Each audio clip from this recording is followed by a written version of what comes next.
Day 18 exploring of AWS services.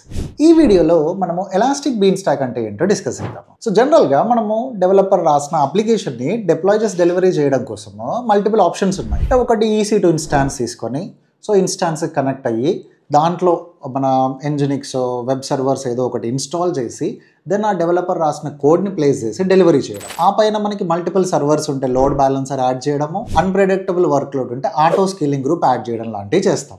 ఇదంతా మనకి manage చేయడం కోసము ఒక ఆపరేషన్స్ టీమ్ అయితే కావాలి. ఈ ఆపరేషన్ టీమ్ అనేది అవసరమే లేకుండా సో మనము Elastic Beanstalk service use చేసి డెవలపర్ రాసిన కోడ్ మొత్తం తీసుకొని దాన్ని జిప్ చేసి ఆ జిప్ చేసిన దాన్ని ఎలాస్టిక్ బీన్ స్టాక్లో డిప్లాయ్ చేస్తే ఆటోమేటిక్గా మనకి అవుట్పుట్ వస్తుంది.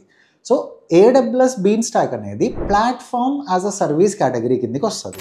ప్లాట్ఫామ్ యాజ్ అ సర్వీస్లో ఏంటి, మనం ప్లాట్ఫామ్ గురించి వరీ అవ్వము, ప్లాట్ఫామ్కి మనకు కావాల్సిన డేటా ఇస్తే AWS వాడే ఆ డేటాని బయటకు డెలివరీ చేస్తాడు.